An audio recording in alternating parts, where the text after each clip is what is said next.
بسم اللہ الرحمن الرحیم۔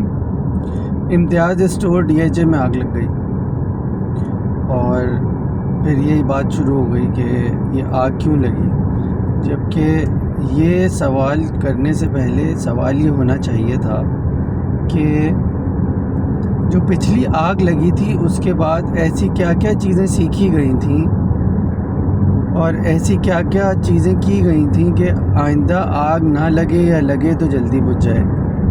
یہ سوال کسی نے نہیں کیا، کیونکہ ہمارے ہاں سب کے سب شہرت اور جو موضوع ایسے ہوتے ہیں جو اس وقت ہاٹ ٹاپکس ہوتے ہیں جن کو ہم کہتے ہیں، ان پہ بات کر کے ٹھنڈے ہو جاتے ہیں، پھر اس وقت تک اگلا ہاٹ ٹاپک آ جاتا ہے۔ اور ہم تو پتہ نہیں پیدا بھی ایسی جنریشن کے اندر ہوئے ہیں کہ سانحات ہی ہوئے جا رہے ہیں۔ تھوڑے بڑے ہوئے کووڈ ہو گیا، پھر اور کوئی مسئلہ ہو گیا، پھر کوئی جنگ چھڑ گئی، وہ ابھی نندن بھائی آ گئے پاکستان، پھر مئی کا واقعہ ہو گیا، ایران کی پہلی جنگ چھڑ گئی، ایران کی دوسری جنگ چھڑ گئی۔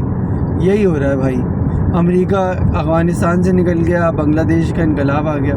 اتنے سارے ہاٹ ٹاپک ہیں کہ پھر جو بات کرنی ہوتی ہے، جو آپ کی اپنے گھر سے متعلق ہوتی ہے، وہ رہ جاتی ہے۔ تو ڈیفنس میں آگ لگے امتیاز اسٹور میں یا نہ لگے، تب بھی سوال وہیں کا وہیں ہے کہ گل پلازہ کی آگ کے بعد ایسے کیا اقدامات کیے گئے تھے اور ایسے کیا سبق سیکھے گئے تھے کہ آئندہ ایسے حادثات نہ ہوں یا کم ہوں۔ یہ کون بتائے گا؟ کیا اب ہر ٹاؤن کے اندر فائر بریگیڈ سسٹم ایکٹیو کر دیا گیا تھا؟ کیا ہر ٹاؤن کے اندر سیفٹی ڈرلز کروائی گئی تھیں؟ بلڈنگ انسپیکشن شروع ہو گئی تھیں؟ جو بلڈنگ کنٹرول بورڈ ہے ہمارا، جو پہلے کراچی کنٹرول بورڈ تھا، لیکن بعد میں سمجھ میں آیا کہ یار باقی شہروں میں تو ہم نے کچھ بنایا ہی نہیں ہے، تو باقی شہروں میں بنانے کی بجائے ہم اسی کو سندھ بلڈنگ کنٹرول اتھارٹی بنا دیتے ہیں، تو کم سے کم نام تو سب کا ہو جائے گا۔